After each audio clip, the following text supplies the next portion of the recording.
Hello again everyone! Ito nga po pala ang mga ganap at mga pa-order po natin kahapon. Talagang plano na po namin ang pumunta sa junction dahil matagal na nga pong nagyayaya itong dalagita namin dahil may bibilihin nga daw po siya sa Mr. DIY. Kailangan ko din talagang bumili ng stock na harina at iba pa pong mga ingredients para po sa ating mga kakanin at iba pa pong mga pa-orders. Pagdating nga po namin doon ay dumiretso na muna kami sa Mr. DIY. Namili na nga po yung aming dalaginding ng kung ano-anong mga abubot. Isa naman pong bata dyan ay hindi makapamili kung ano talaga yung gusto niya at kung ano yung bibilhin niya. Buti na nga lang po ay yung isa lamang po talaga yung kinuha niya at iniwan niya na nga yung una po niyang mga napili.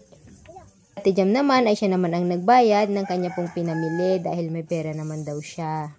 Usapan kasi namin ay ililibre ko lamang sila sa Jollibee. Tapos nga po namin doon ay pumunta na rin po kami sa Jollibee at napakarami nga pong tao dito. Tagal na po talaga namin gustong puntahan yung Jollibee Abulug, kaso nga lang ay lagi nilang sinasabi na lagi daw pong maraming tao at mahirap daw pong pumila. Marami nga po talagang tao pero buti na lamang po ay may naupuan po kami. Medyo matagal nga lang po talaga yung paghintay ng mga orders dahil napakarami po talagang pila. Order nga po kami ng burger dahil burger nga po sana yung gusto ko pong kainin pati yung kapatid ko. Kaso nga lang po ay hindi daw po available dahil nga po ay naubusan po sila ng patties. Nakakaumay din po kasi yung chicken at spaghetti. Tapos nga po nilang kumain ay bumili po muna kami ng cake para po kay mama dahil birthday niya nga po ngayon. Na nga rin po kami ng lechon manok para po sa pananghalian namin at umuwi na rin po kami pagkatapos. Ito din nga po kasi ni mama ang naghahanda kaya bumili na lamang po talaga kami ng cake at lechon manok para parang simple celebration na rin po niya sa kanyang 67th birthday. Dating nga po namin ay nagluluto nga po yung kapatid ko ng chicken curry kaya puro manok nga po talaga yung ulam po namin sa pananghalian na yon. Pinantahan nga lang po namin siya dyan at nagpicture-picture ng konti at yun nga po ay kumain na nga po kami. Hindi nga rin po nakakain yung mga bata dahil kakakain nga lang po nila kanina. Pagkatapos nga po naming mananghalian ay nagluto na rin po ako ng orders na pang 4 PM. Order nga po pala ni customer ay puto kutsinta at lumpiang gulay. Prepare ko nga po yung para po sa ating puto kutsinta ay gumagawa na rin naman po yung kapatid ko ng lumpiang gulay. 1 o'clock na rin po kasi yun kaya kailangan po talaga na mabilisin na rin pong i-prepare yung mga orders. Medyo matagal din po kasing ginagawa yung ating nga pong puto kutsinta at medyo mahirap nga din po kasing magbalot ng ating pong lumpiang gulay.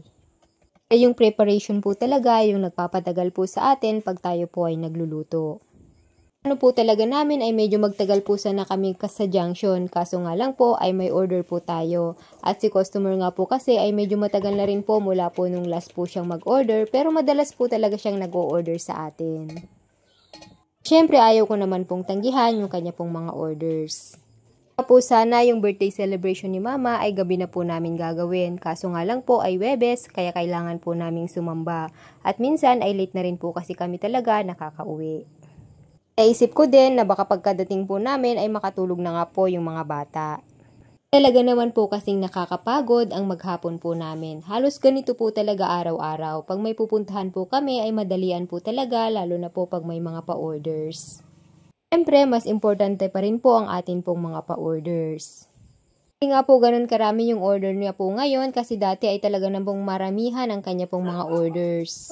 Kilala nga po pala tayo ni customer through friend recommendation. Bala pinakilala lamang po tayo ng kanya pong kaibigan sa kanya.